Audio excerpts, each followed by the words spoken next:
Well, good evening. Tonight, President William Ruto has said that he has ordered investigations into incidences where police officers have been accused of extrajudicial killings. Tonight, on the game plan, we'll be talking about that. I will have with me two human rights defenders to dissect that topic. But first, let's have a look at the highlights.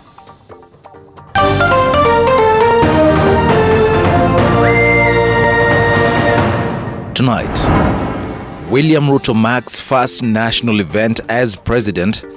We have also made arrangements to make another 6 million bags of various types of fertilizer available for the long rain season. With a section of Kenyans feeling he fell short of their expectations. Ilikuwa nisikie akitaja unga.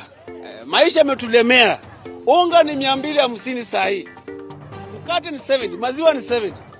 Nikicheza nikiasi 200, hiyo 200 ni ya unga, hata itoshe unga.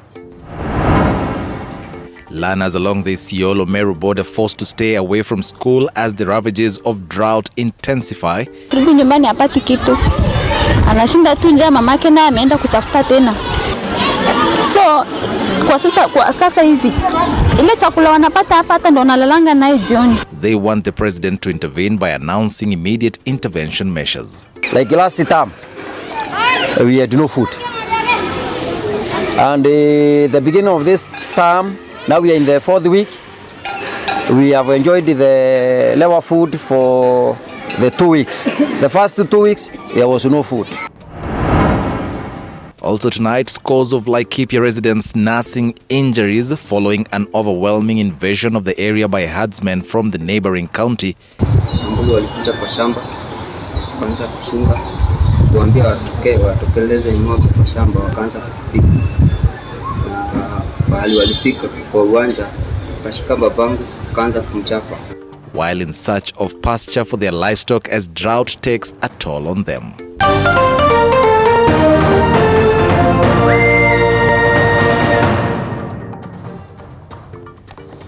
Well, good evening on this Mashujaa Day. My name is Eric Munene. Our sign language interpreter is Anwerimo. As the country celebrates Mashujaa Day, learners in Isiolo and Meru counties are waiting for a hero who will alleviate their hunger pangs that are now making them miss school. And as Paul Muniu now reports, the president yet again said that the situation could only be dealt with in long term. The worst drought in over 40 years is causing more harm each passing day. Besides hunger that leads to malnutrition, the lack of food and water is now affecting learning in Meru and Isiolo counties, with many learners now staying at home as the food rations in school are now affected by the situation. The situation giving sleepless nights to candidates set to sit for their national exams next month. Kujua kwamba bado hawa watoto wale ambao wako darasa la 8 na wale ambao wako grade 6 bado wanahitaji zaidi, kwa sababu watakalia mtihani yao, na hatutaki hao wapate stress wakiwa wanaendelea kufanya mtihani. Distraught parents now calling for immediate interventions in the matter as the learners staying at home put more strain to them. But as the residents lamented, the president was leading the nation in marking the Mashujaa Day celebrations while he offered hope to the many communities in Kenya arid and semi-arid lands currently facing high levels of acute food insecurity and water shortage following the biting drought that has killed more than 2.5 million of their livestock. We will address the effects of this phenomenon as its ravaging effects at home and abroad. Our pastoralist communities have experienced scarcity of pasture due to prolonged drought, the worst in 40 years. While falling short of Kenyans' expectations of immediate interventions to curb the situation, the president pledged to address climate change by championing for 30% of tree cover by year 2032. His government is also open to protect public forests, refabricate and fence degraded water towers, and establish a climate change council which will help achieve solutions that will combat climate change. I call upon the Council of Governors to facilitate more discussion to achieve parity in tree cover by using peer-to-peer learning and exchange of information. The head of state has also ordered a recruitment of 2,700 forest rangers and further 600 forest officers who will work towards realizing the national government plans to curb food insecurity. To resolve the capacity constraints at the Kenya Forest Service, I have directed the immediate recruitment of an additional 2,700 forest rangers and 600 forest officers to augment our interventions in this sector. President Ruto has also loaded Nyeri, Lamu, Vihiga, Kirinyaga, Elgeyo Marakwet, Meru, Embu, Murang'a, Kilifi and Nyandarua counties for maintaining forest greenery while posing a challenge to the rest of the regions to follow suit and curb climate change. To date, the government has considered several intervention measures such as distribution of relief food and subsidizing fertilizers, which they say will ensure no Kenyan dies of starvation. Paul Munio, TV 47, Nairobi. Now tonight, President William Ruto has unveiled a 5-point recovery plan targeting the agricultural sector to end hunger and increase food production in a bold push that also involves making the Hustlers Fund a reality and the housing sector to create jobs. Speaking today during his first Mashujaa Day celebrations avoided by the opposition, save for Wiper Party leader Kalonzo Musyoka, President Ruto also hailed the nation's stability 2 months after the general election. Our senior political affairs reporter Apollo Kamau tells us more. President William Ruto used the 59th Mashujaa Day celebrations, the first for his administration since he won the August 9 general election, in an event given a wide berth by the opposition rank and file, save for Wiper Party leader Kalonzo Musyoka. Ruto using the event to roll out his economic recovery plan, targeting the agricultural sector to boost food production and save the nation from hunger. Ruto giving a boost to farmers, promising 6 million bags before the start of long rains in April, as well as seeds. The government has already subsidized the cost of fertilizer from 7,000 shillings to 3,500 shillings a bag.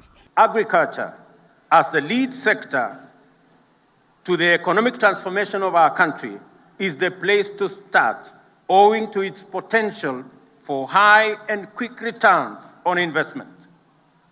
But the situation in the country is wanting, and we have a severe food shortage as a result of prolonged drought in Kenya and the larger Horn of Africa region. With the adverse effects of climate change biting hard in drought-ravaged counties, the president pledged to build 100 dams and increase land acreage under irrigation to tame food shortage, while saying his administration will increase forest cover. Also not left behind are dairy farmers starting to benefit from stalled milk coolers. We are working on innovative investment mechanisms through public-private partnership to construct at least 100 dams. Consequently, it would be possible to progressively irrigate the 3 million acres already identified as irrigable land. On housing, Ruto pledged to close the housing gap, targeting to increase supply from 50,000 housing units to 200,000 housing units, a move he says will create jobs and make houses affordable for hustlers. Next week on Tuesday, I will break ground in this same constituency at the Kibera Soweto B in Nairobi for a housing project which will deliver thousands of social housing units. Going forward, we intend to collaborate with county governments to achieve a target of at least 5,000 units in every county. The 70-minute speech by the president, however, fell short of the expectations of a section of Kenyans who feel their immediate concerns were not addressed. Jukumu langu kubwa kuja kwa hii kiwanja ilikuwa nisikie akitaja unga. Maisha yametulemea. Unga ni 250 saa hii. Mkate ni 70, maziwa ni 70. Nikicheza nikiasi 200, hiyo 200 ni ya unga, hata itoshe unga. Inabidi nikope kwa jirani ile unga kupima. This was not just a speech of reaching out to the other side of the political divide, but spelling out his economic rescue plan in the race to achieve his targets in the first 100 days in office. Apul Kamau, TV47 at Uhuru Gardens. Well, thank you, Apollo Kamau, for that. Now, President William Ruto has promised to firmly deal with corruption in his government, stating that accountability will be key to all officers in his government. He further promised to empower the relevant bodies fighting corruption without any interference from his government. Have a look.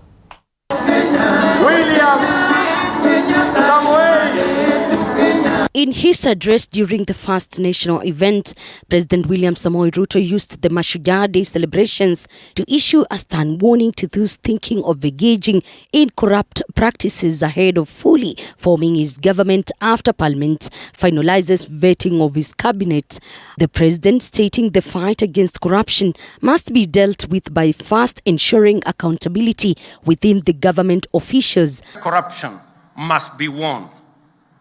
Our government intends to wage this fight and demonstrate its commitment to zero tolerance to corruption by making all public servants accountable and submit to the oversight of Parliament and other constitutionally mandated institutions. We are committed to the rule of law, fidelity to constitutional due process, and implementation of judicial decrees and orders.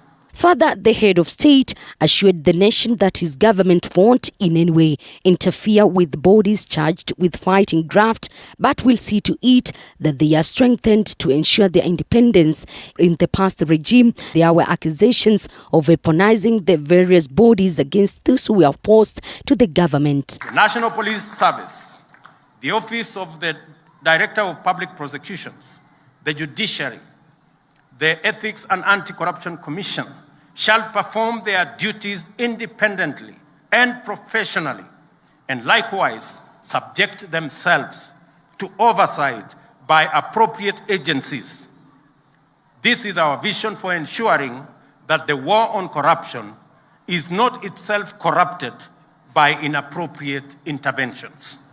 Unapologetically, the number one in command insisted the financial autonomy of the judiciary as well as police service as they execute their mandate. The president insists lack of enough funding for the two institutions have left them vulnerable to corruption, thereby affecting the criminal justice system. The institutional independence of the judiciary must be upheld at all times, and the independence of judges respected as the minimum gesture of the rule of law in Kenya. And speaking barely a week after ordering the disbandment of the special unit within the DCI, which was said to be perpetuating extrajudicial killings, the president has pledged to ensure officers face the law.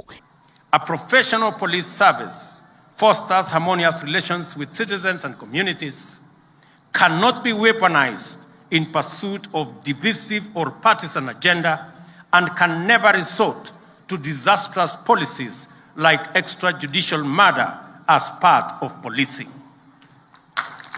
I believe we can keep this country safe and secure without tormenting our people. We can efficiently and effectively suppress crime, monitor and disrupt and apprehend criminals without abducting, torturing, killing, or causing citizens to disappear. Elizabeth Mutuku, TV47, Nairobi. Moving on, President William Ruto has promised that his government will put all the necessary steps towards achieving universal health care. According to the head of state, the government will also change the National Health Insurance Fund from of contribution that only targets employed Kenyans to include the unemployed Kenyans as well, and begin the recruitment of more health workers to address the issue of inadequate personnel in public hospitals.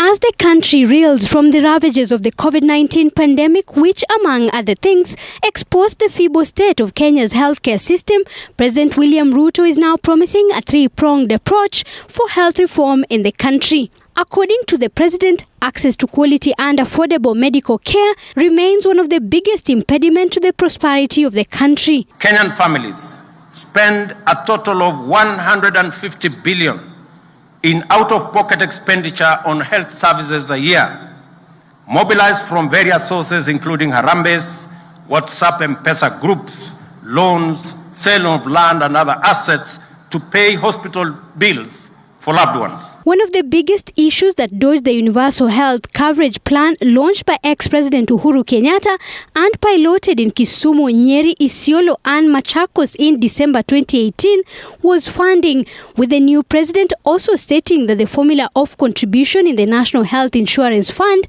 needs to change as it only targets employed Kenyans, leaving out many others who are unemployed. The NHIF is an occupational scheme that is tailored for salaried people on payroll in public and private sector, and not the social insurance scheme it ought to be. In his grand plan to resuscitate the health sector, the president has also pledged to intervene and find lasting solutions to the perennial challenges between healthcare workers and county governments, which have led to strikes which mostly leave the already poor and struggling Kenyans bearing the greatest brunt. Tuko na madaktari wetu na wauguzi ambao kila siku wanajitolea kuhudumia wananchi wetu wakati mwingi bila vifaa vinavyofaa.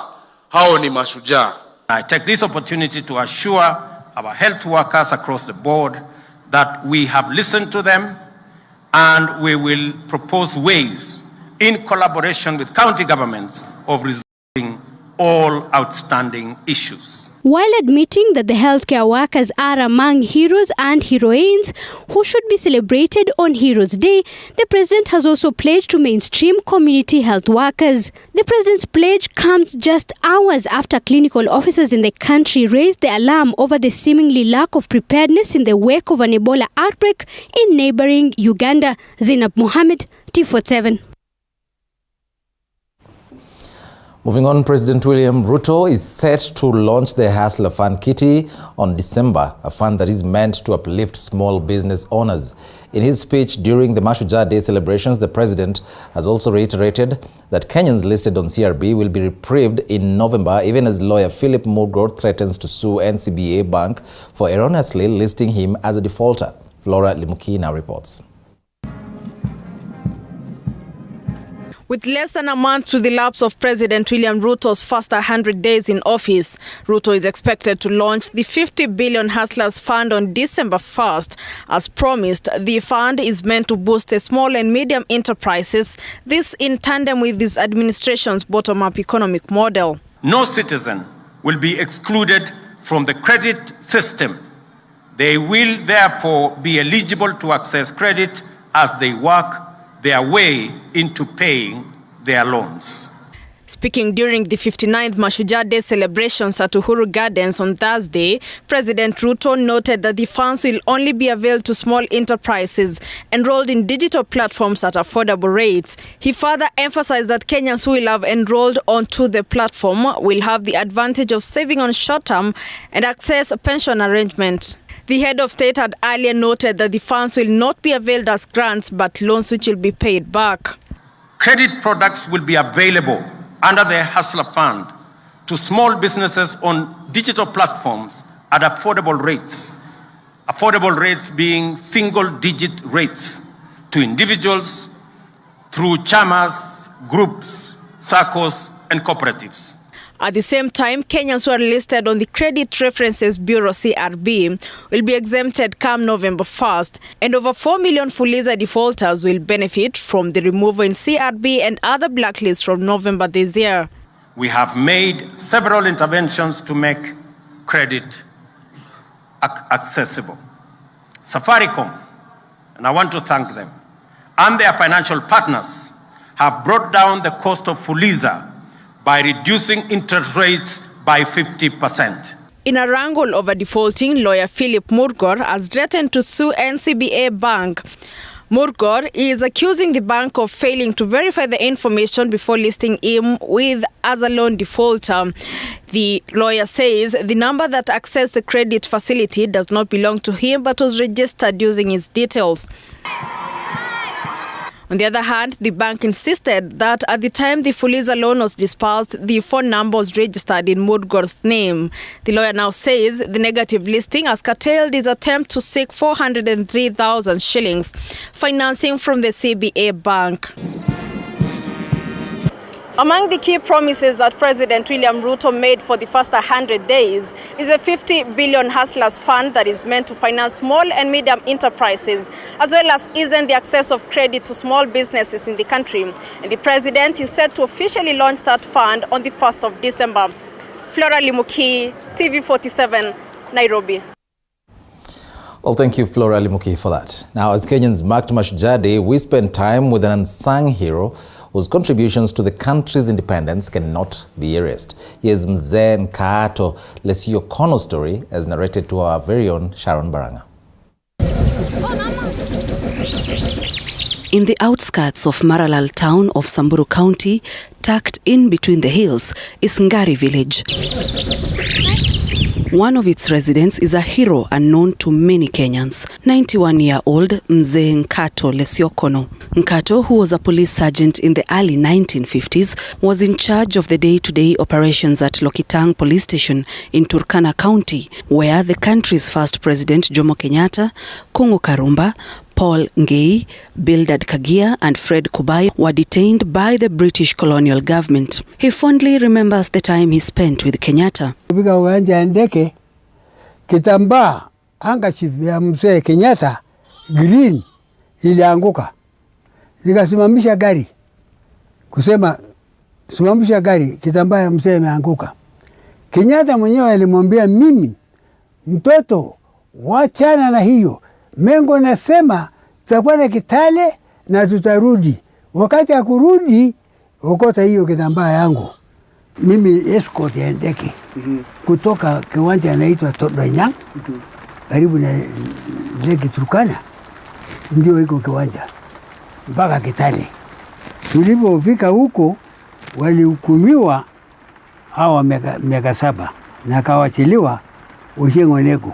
Nkaato took upon himself some responsibilities that were over and above his normal work of a police officer. He took great care of the 5 detainees and will secretly slaughter goats at night, not once, not twice, but as long as the famous detainees needed any meat to eat. Wakati ngine tukapata mshahara sababu ilikuwa mshahara kidogo sana. Hakuna sisi hatuna mshahara ni kidogo. Sisi tunachanga pesa kidogo, na mbuzi na chinja. Na choma nyama usiku, mimi nilikuwa nafungua saa 3 usiku naibia wao nyama. Kenyatta alikuwa pamoja na mzee anaitwa Kongo Karumba, hao wawili.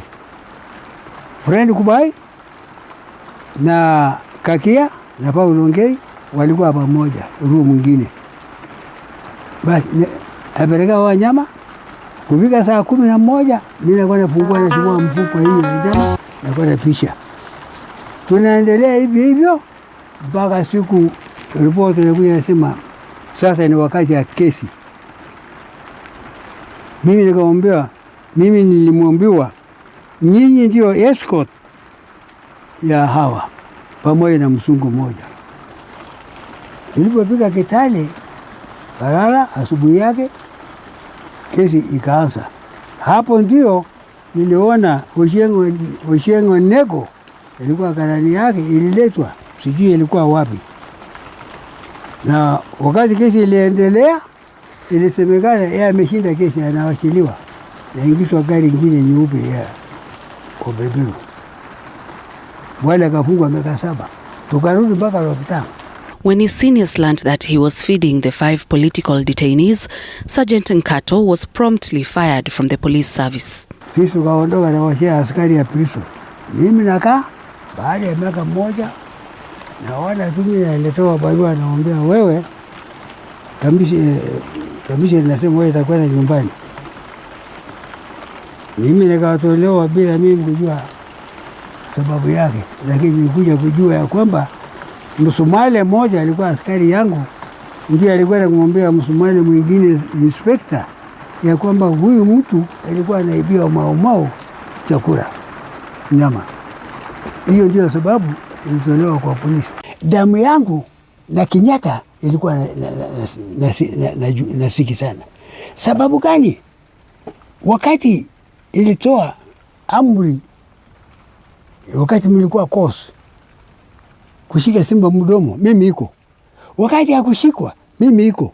Wakati escort, mimi iko. Nkato's wish in life is to one day meet with Mama Ngina Kenyatta to tell part of his story with the late Jomo Kenyatta. Currently, he vividly remembers all that transpired pre-independence and he narrates the story to his family members. Baada ya muda kidogo, daktari kaja, akapima Kenyatta, akasema anaweza kutumiza miaka 7.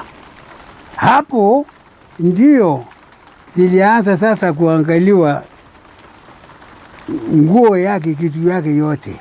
Na hapo Kenyatta akatoa sigara yake akampa mimi, asije Wabeberu kuchukua. Naomba kwa nampa askari au wadui wasije kutumia hii sigara.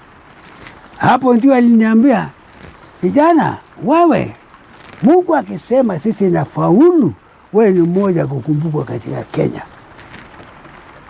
Maana alikuwa ameibia wanyama usiku. Wakati huo mesaji. Na mimi ndio kukifungua ya kufungia hawa, na mimi ndio nafungua. Napenda kukaza naendo nisikize. Na nijue pia hata hiyo historia ya Kenyatta ambaye hata mimi sijaona Kenyatta but nimesikia historia yake. Ilitolewa na Wabeberu amri, hakuna mtu anaweza ongea na wafungwa. Wanamwambia watu ukiongea na hao Mau mara moja atapindua akili yako. Na kwa hivyo msijaribu kusema mimi tu nilikuwa sergeant naruhusiwa kuongea nao, kama iko taabu yoyote mimi ndio napeleka report kwa mzungu. Though many don't know about Nkato, he remains one of the unsung heroes who did their best in ensuring the founding fathers who fought for the independence of Kenya were comfortable amidst the challenges they were confronted with. Sharon Baranga, TV47. Well, moving on, there were mixed reactions across the counties as Kenyans observed Mashujaa Day. While many came out to celebrate, some said that there was nothing to smile about. Here's Chichi Josephine with that roundup.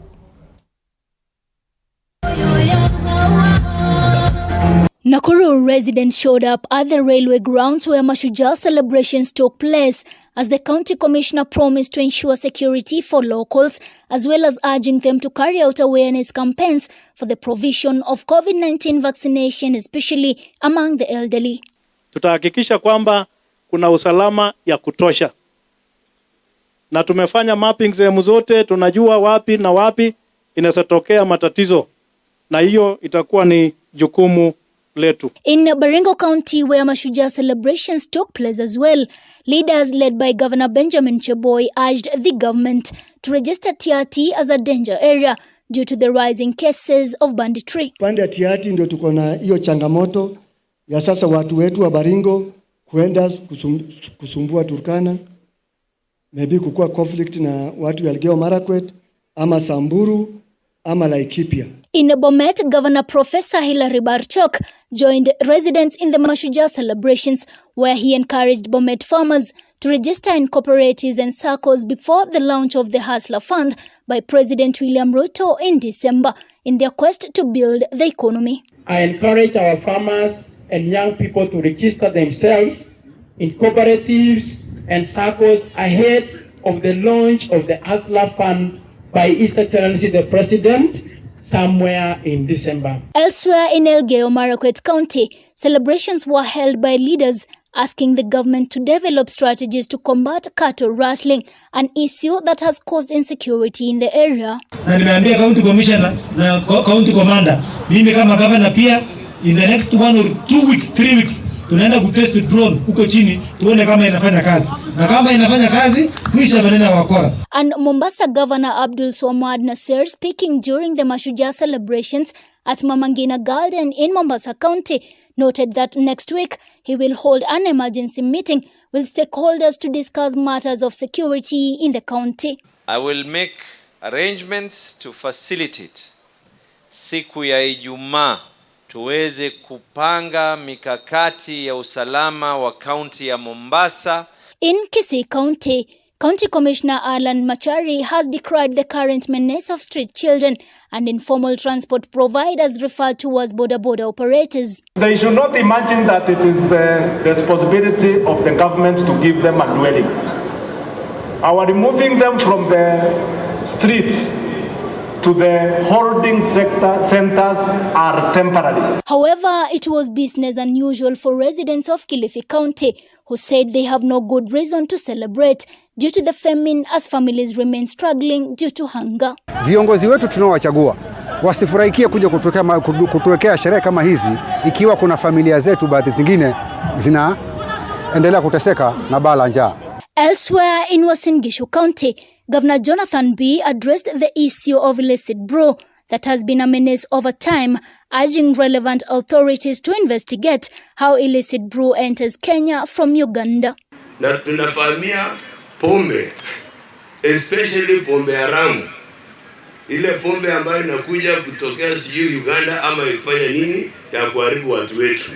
So your excellency nakuomba maneno ya hiyo pombe haram, just read the riot act to the chiefs, wazee wa mtaa na polisi. Chichi Josephine, TV 47. Now, as the country marks the Mashujaa Day celebrations, claims of neglect of national heroes continue to linger. The establishment of the National Heroes Council is one of the ways of sealing the gaps in terms of recognizing heroes and what they are entitled to. The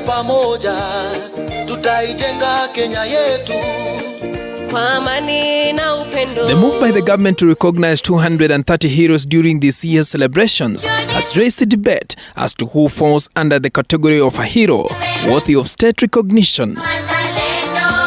Successive regimes since independence have received the public backlash over what was said is neglecting national heroes. The government is, however, making strides by coming up with structures to identify the heroes, such as the National Heroes Council.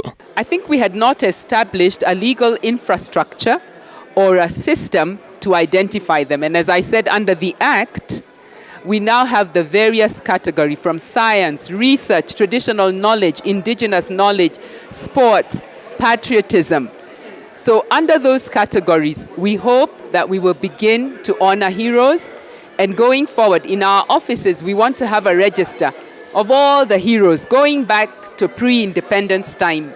The council was established in 2020 to, among other things, focus on identifying who is a hero and how they should be recognized. Addressing the nation while marking the Mashujaa Day celebrations, President William Ruto urged Kenyans to transmit their patriotic work to future generations and cement the unity and togetherness. That we, the people of Kenya, shall honor those who heroically struggled to bring freedom and justice to our land by adopting, enacting, and giving the Constitution to ourselves and to our future generations. End of quote.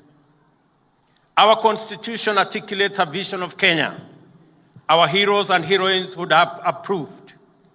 A Kenya worth fighting for, and worth paying the ultimate price for.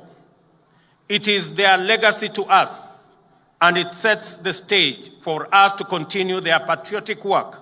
To sit at the invite of the head of state is a big recognition. And as we speak with you, you've listened to them, they have just said this is a big honor. So it's already a mark to their life that the government has recognized them. According to the 2014 Heroes Act, a person declared a hero enjoys special treatment, such as invitation to national functions, having towns, institutions, or streets named after the person, or a book be published depicting their respective roles in the country's history. The government may also from time to time accord national heroes who are in need of assistance, highest attainable standards of healthcare services, provide adequate housing, adequate food, employment opportunities for their dependents who have relevant qualifications. Despite all this, some of them who fought for the country's freedom and attaining self-rule are yet to be recognized and be honored. Paul Kirobi, TV47, Nairobi.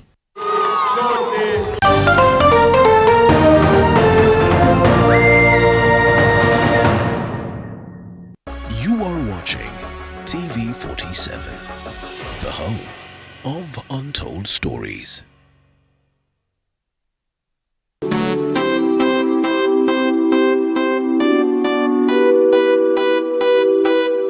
Discover a world full of opportunities, a place to build your skill and see the world in a different perspective. Sensei Institute of Technology is the home to the best practical courses, giving you hands-on experience to handle the world. We offer courses such as plant operator, plant mechanics, driving and trailer driving, CCTV and alarm installation, solar installation, electrical installation, motor vehicle mechanics and electronics, building construction technology, welding fabrication, roads and dam construction, hospitality courses, and many more. For you to join us, ensure you have your national ID card and be ready to enjoy the ride. Remember, my skills, my future at Sensei. Sensei College, my skills, my future. Usiyakubalie maumivu ya misuli kukatiza ratiba yako. Kaluma Pain Balm ni dawa ya kusugua iliyotengenezwa kutoka kwa miche maalum ili kutuliza maumivu ya misuli. Kaluma Pain Balm. Maumivu ya kizidi, pata ushauri wa daktari. Big things zimecome in small packages. Kwa hivyo, usiwatch tu, shika inayokufaa. Bring it to life like YouTube Shorts with Safaricom. Kuwa ndani ya game, piga hiyo story. Shorter is now better na YouTube Shorts. Njia mpya ya kuenjoy music, comedy, sport, trends and more in short. Dandia trend. Imba ngoma yako. Shorter is better when you are go-getter and you look too cool. You don't need no sweater. Bampika na shorts kila siku. Check stories za kila kitu. Shika 1GB na 10 ball. Dial star 544. Now you can watch and create YouTube Shorts videos on Kenya's fastest and most reliable network.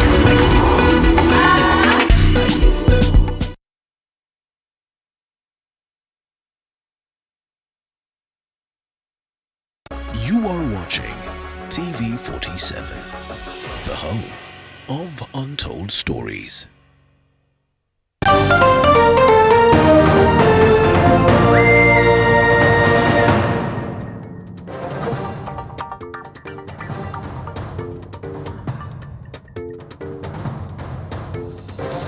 Welcome back and thanks for staying with us. At 35 minutes past the hour, time now for your most favorite segment on Kenyan TV right now.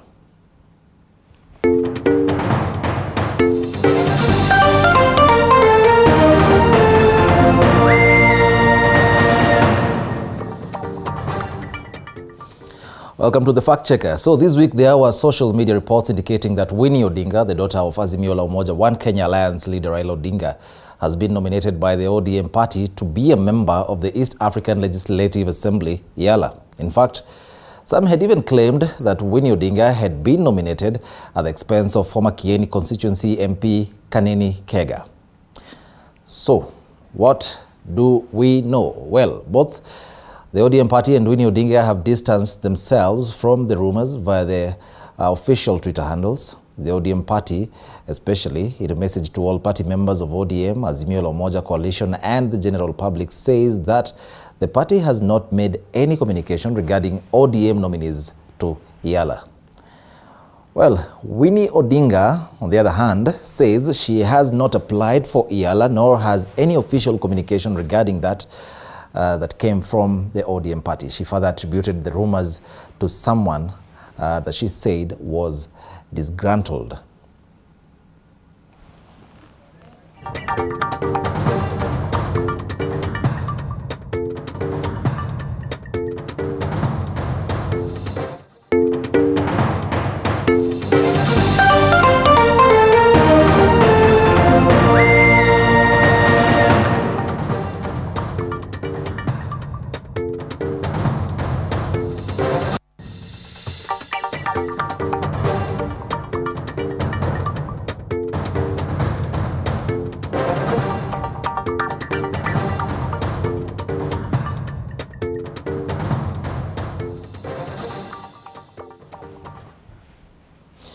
Well, we'll move on. Canadian-based Kenyan lawyer Miguna, who has been away since 2018, has finally returned to the country. Dr. Miguna arrived Thursday morning at Nairobi's Jomo Kenyatta International Airport aboard a Kenya Airways flight. In his short address upon arrival, Dr. Miguna thanked his supporters who turned out in large numbers to vote for the president, that is William Ruto, in the August 2022 elections, saying that it should not have been for him. If it were not for him, rather, he would not have come back, as Mike Kagongo tells us.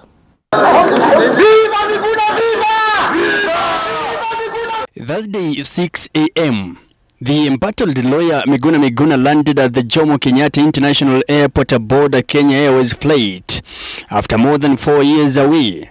But finally, he is free to interact with his fellow Kenyans. I would like to extend my gratitude to the judiciary that stood firm on the side of the rule of law. I must extend my gratitude to Kenyans that voted overwhelmingly for the Kenya Kwanza government, because that is central for me. Without this administration, I would not be back home. I'm not boring. The self-proclaimed general was deported from the country in March 2018, and despite several attempts to try to return to the country, he was not able following the red alerts imposed on him, which will not allow any airline to grant him permission to board or land. What has happened to me should never have happened to anyone else. A Kenyan-born citizen cannot be discarded, removed forcefully from the country, and banished in a foreign land.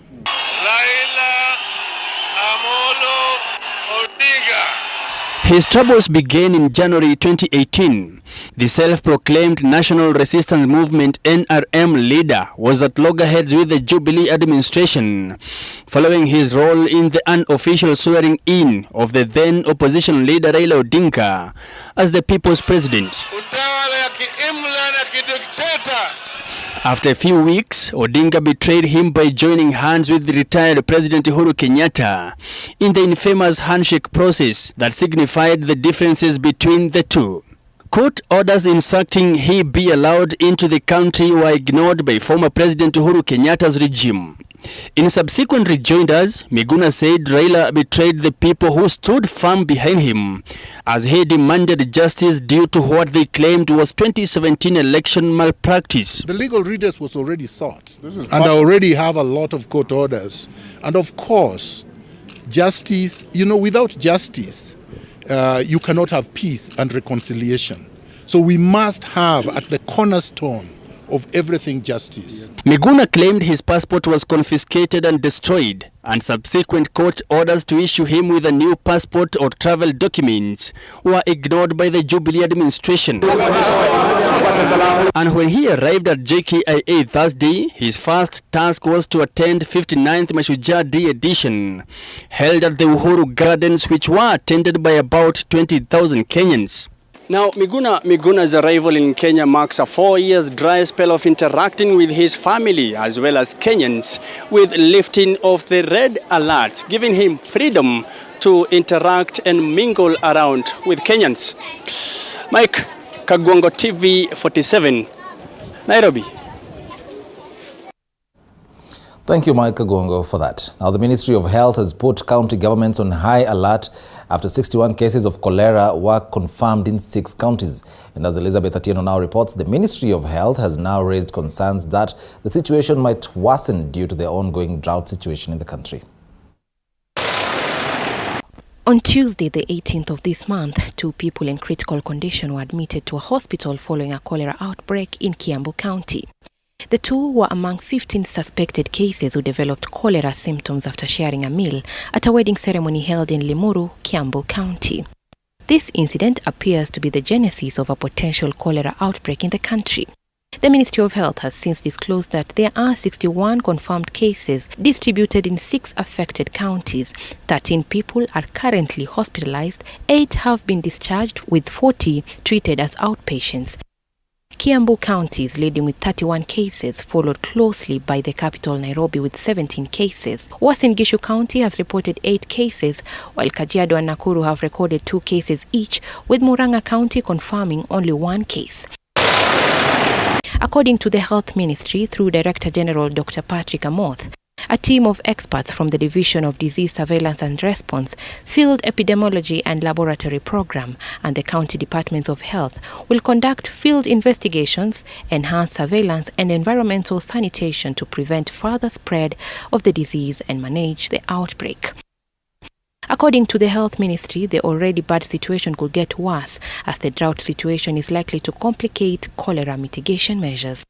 As such, all county and sub-county health management teams have been directed to, among other things, conduct searches for unreported cases, ensure isolation of cholera patients if admitted in wards, carry out cholera risk analysis in their sub-counties for appropriate actions, and involve law enforcement officers in surveillance efforts, especially in slum areas where the residents are at a greater risk. Cholera is an acute diarrheal infection affecting both children and adults, caused by ingestion of food or water contaminated with the bacterium Vibrio cholerae, and can kill within hours. Symptoms in the early stages of infection include diarrhea, vomiting, rapid heart rate, loss of skin elasticity, dry mucous membrane, low blood pressure, thirst, and muscle cramps.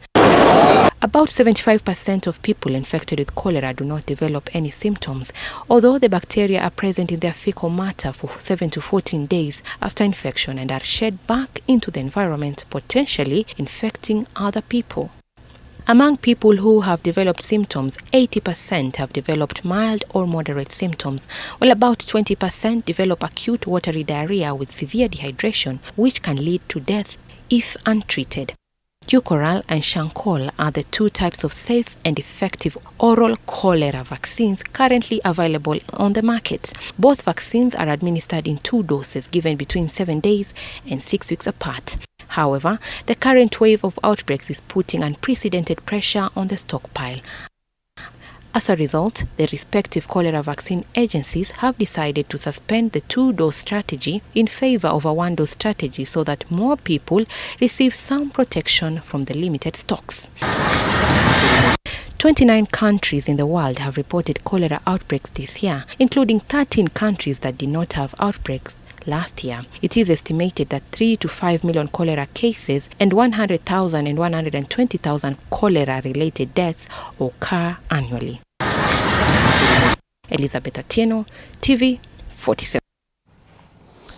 Some bit of politics now. Gloves are off in the standoff between Meru Governor Kawira Mwangaza and members of the County Assembly, with the governor insisting that she will not be intimidated.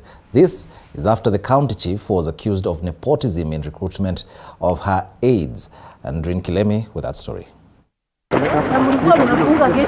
Meru Governor Kawira Mwangaza has waged an all-out war with members of the County Assembly after the Wednesday incident, where 69 MCAs staged a walkout during her inaugural address to the 3rd County Assembly. In her speech while leading the county in observing Mashujaa Day, the governor used the platform to call out the MCAs, saying the incident was just corruption fighting back.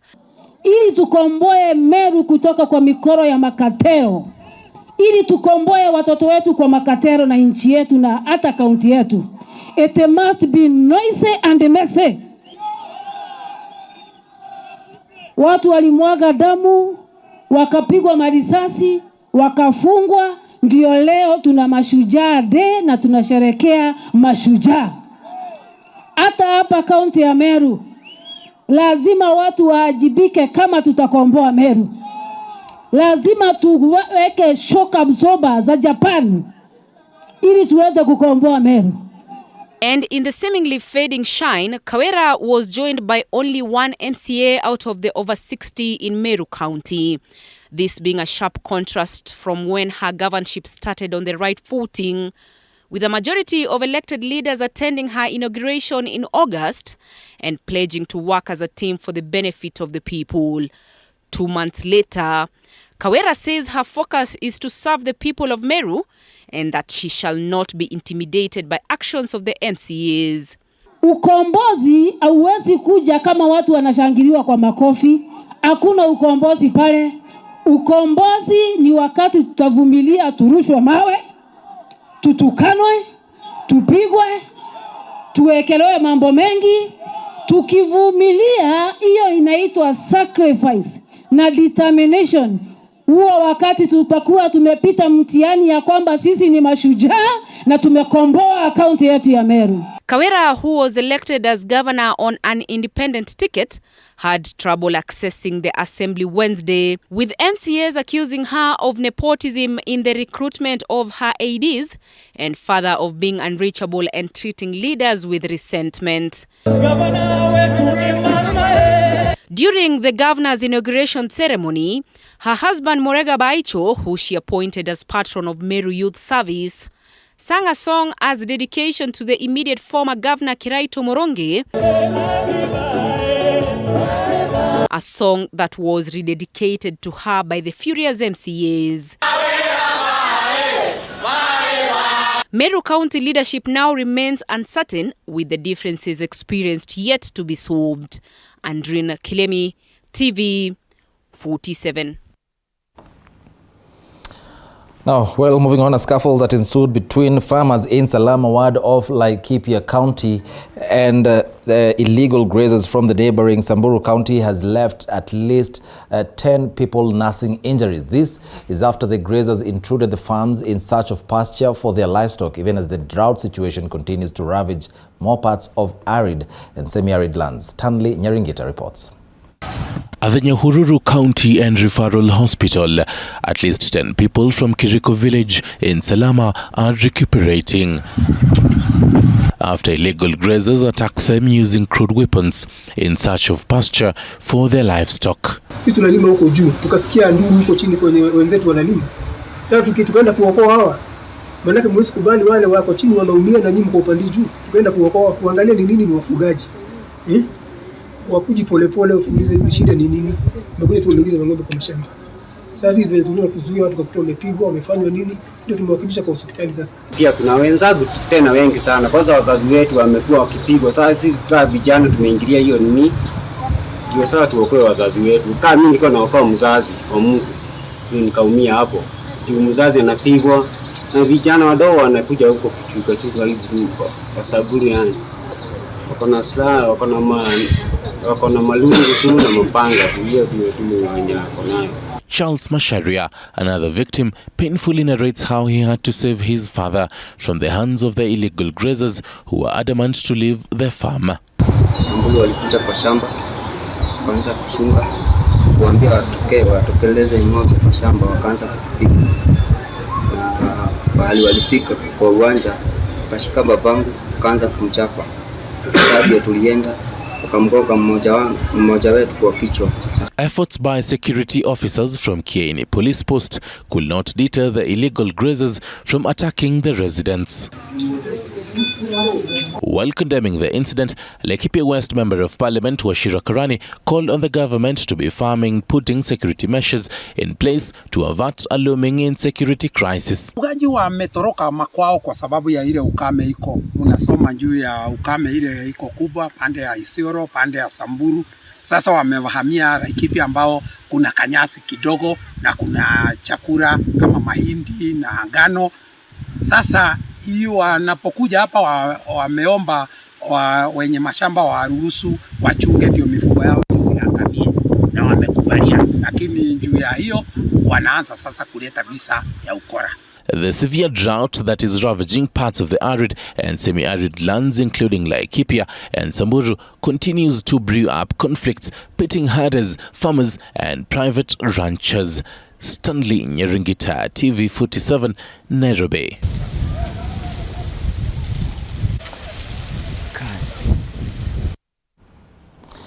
Across the borders, United Kingdom Prime Minister Liz Truss has announced her resignation following a failed tax-cutting budget that rocked financial markets and which led to two weeks of criticism from her opponents and members of her own Conservative Party. Now, Truss was in office for just 44 days, having been formally appointed by Queen Elizabeth II days before the monarch's death. Truss is now by far the shortest-serving Prime Minister in British history. International instability. Families and businesses were worried about how to pay their bills. Putin's illegal war in Ukraine threatens the security of our whole continent, and our country has been held back for too long by low economic growth. I was elected by the Conservative Party with a mandate to change this. We delivered on energy bills and on cutting national insurance. And we set out a vision for a low-tax, high-growth economy that would take advantage of the freedoms of Brexit. I recognise, though, given the situation, I cannot deliver the mandate on which I was elected by the Conservative Party. I have therefore spoken to His Majesty the King to notify him that I am resigning as leader of the Conservative Party. This morning I met the chairman of the 1922 committee, Sir Graham Brady. We've agreed that there will be a leadership election to be completed within the next week. This will ensure that we remain on a path to deliver our fiscal plans and maintain our country's economic stability and national security. I will remain as Prime Minister until a successor has been chosen. Now let's get the latest in the world of sports. Doris Odieng scored 19 goals as he helped Kenyatta University ladies team to a 57-6 victory over DStv University in the National Handball League at the Nyayo National Stadium. Kenyatta University dominated the match from the beginning as they took a 30-3 lead into the halftime before wrapping up a 57-6 score as Clyde Wanyonyi added 15 points for the Kenyatta University as Meldon Okoth and Yvonne Rope combined to register 6 points for DStv.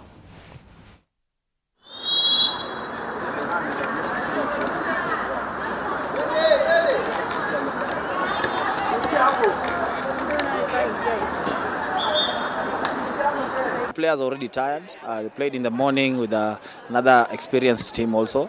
And so by the time they are coming to play another second game and also an experienced team, it's quite tough for them. This is actually their third game of the league. They just joined the other day. So they don't have that intensity, they don't have that energy to play 30 minutes,